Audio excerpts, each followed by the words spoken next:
നീളെ നീളെ പാടങ്ങളെല്ലാം കൊതിതുള്ളി നിൽക്കവേ കൊതിതുള്ളി നിൽക്കവേ ഉൾക്കുളിർപ്പാടാൻ നീ വരില്ലിനി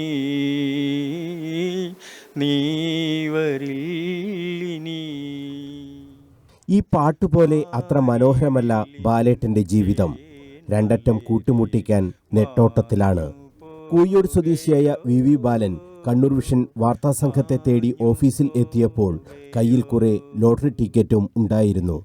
ചെലവാകാതെ ബാക്കി വന്നവ.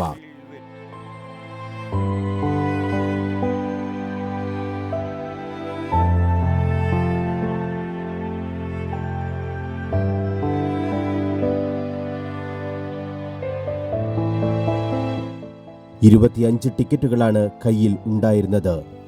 ബാലേട്ടന്റെ ആ സങ്കടം ദാ ഇങ്ങനെ. ഇത് എന്ന് പറഞ്ഞാൽ ഇന്നത്തെ ടിക്കറ്റാണ്. ഇന്നത്തെ ടിക്കറ്റ് എന്ന് പറഞ്ഞാൽ 13/3/2025 ടിക്കറ്റാണ്. ഈ 25 ഞാൻ 80 ടിക്കറ്റ് എടുത്തിന്. 80 ടിക്കറ്റ് എടുത്തിട്ട് ഇന്നലെ മഴയായതുകൊണ്ട് 20 ടിക്കറ്റേ ചിലവായിട്ടുള്ളൂ. എന്നിട്ട് ഇന്ന് രാവിലെ ഞാൻ വീട്ടിൽ നിന്ന് 7 മണിക്ക് ചാലക്കെത്തി. കണ്ണൂർ ചാലക്ക് ഞാൻ എത്തിയിട്ട് എന്ന് പറഞ്ഞാൽ ഒരുപാട് സമയം ഞാൻ ഈ വെയിൽ കൊണ്ടിട്ട്, ഞാൻ മാത്രമല്ല ഒരുപാട് ആളുകളുണ്ട് വെയിൽ കൊണ്ടിട്ട്, നട്ടുച്ച വെയിൽ കൊണ്ടിട്ട് എന്ന് പറഞ്ഞാൽ ഒരുപാട് സമയം ചാലക്കുന്ന് അലഞ്ഞി. ഒരു ടിക്കറ്റും കാര്യമായിട്ട് പോയിട്ടില്ല. പിന്നെ ഞാൻ ചാലക്കുന്ന് നടന്നിട്ട് താഴച്ചൊക്കൊന്നും ആരും എടുത്തില്ല. പിന്നെ തെക്കിലപ്പീടിയൊക്കെ വന്ന് അവിടെ നിന്ന് ഞാൻ സിറ്റി വഴി നടന്നിട്ട് എന്ന് പറഞ്ഞാൽ പഴയ ബസ് സ്റ്റാൻഡിൽ വന്ന് അങ്ങനെ ആകുമ്പോഴേക്ക് 3 മണിയായി. 3:05 വരെ ഞാൻ ഈ ടിക്കറ്റും കൊണ്ട് കറങ്ങി. പിന്നീട് ഒരു ടിക്കറ്റും ചിലവായിട്ടില്ല. ഇതാ 25 ടിക്കറ്റ് ഉണ്ട്. 25 ടിക്കറ്റ് ഇന്നത്തെ ടിക്കറ്റാണ്. 25 ടിക്കറ്റ് ഉണ്ട്. ബാക്കി ഇതിലൊരു 100 ഉറുപ്പ്യ പോലും വീണിട്ടില്ല. അപ്പോൾ ഈ 25 ടിക്കറ്റിൽ നമ്മൾ വിറ്റാൽ നമുക്ക് കിട്ടുന്നത് 1000 ഉറുപ്പ്യ. 1000 ഉറുപ്പ്യയിൽ നമുക്ക് കിട്ടുക 200 ഉറുപ്പ്യ കമ്മീഷൻ കിട്ടുക. 200 കിട്ടില്ല, 166 ഉറുപ്പ്യ കിട്ടും.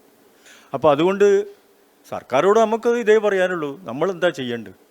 നമുക്കിതല്ലാണ്ട് വേറെ മാർഗമൊന്നുമില്ല. എനിക്ക് 70 വയസ്സ് കഴിഞ്ഞ്, ഈ 70 വയസ്സ് കഴിയുന്നത് വരെ നമുക്ക് ഒരു ജീവിതത്തിൽ എവിടെയെങ്കിലും തട്ടിത്തടഞ്ഞ് നിൽക്കുന്ന ആ അവസരം വരെ നമുക്കിത് ഒരു വരുമാന മാർഗമാണ്.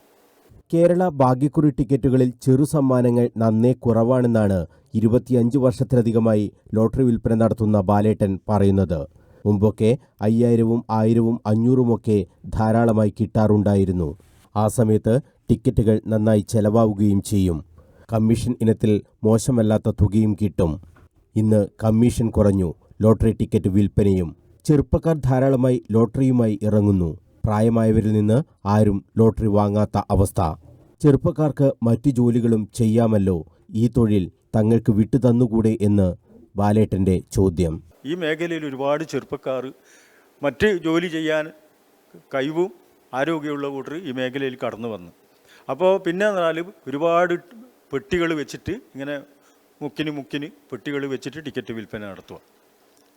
അപ്പോൾ ഇതെല്ലാം നമ്മളെപ്പോലത്തെ പ്രായം ചെന്ന കൂട്ടർക്ക്, അശരണരായ സ്ത്രീകൾക്ക്, വികലാംഗർക്ക് എല്ലാം ഒരുപാട് പ്രശ്നങ്ങൾ ഉണ്ടാക്കുന്നുണ്ട്. പിന്നെ ഓഫീസിൽ നിന്ന് ജില്ലാ ഭാഗ്യക്കുറി ഓഫീസിൽ നിന്ന് നമുക്ക് ആവശ്യമുള്ള ടിക്കറ്റ് കിട്ടാതെ ഒരു പ്രശ്നം. ആ ചോദിക്കുമ്പോൾ പറയുമെന്ന് പറഞ്ഞാൽ നിങ്ങൾക്ക് അത്രയും അലോട്ട്മെൻ്റ് ഉള്ളൂ, അങ്ങനെ കൊടുക്കാൻ കഴിയൂ എന്നെല്ലാം പറയാം. ടിക്കറ്റുകൾ ആവശ്യത്തിന് കിട്ടാത്തതും പ്രതിസന്ധിയാണ്. ഈ മേഖലയിൽ കുറേ കുത്തകകൾ ഉണ്ട്. അവർക്ക് മാത്രമാണ് ടിക്കറ്റ് ലഭിക്കുക. ഈ രീതിയൊക്കെ മാറണം.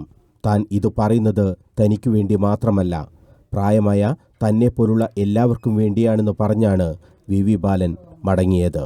ആശംസകൾ 100 ആശംസകൾ, ആശകൾ വാക്കുകൾ തേടുമീ വേളയിൽ എൻ്റെ ഹൃദയം നീട്ടി നിൽക്കും 100 ആശംസകൾ. ക്യാമറമാൻ യദു കണ്ണപുരത്തിനൊപ്പം മനോജ് മയ്യിൽ, കണ്ണൂർ വിഷൻ.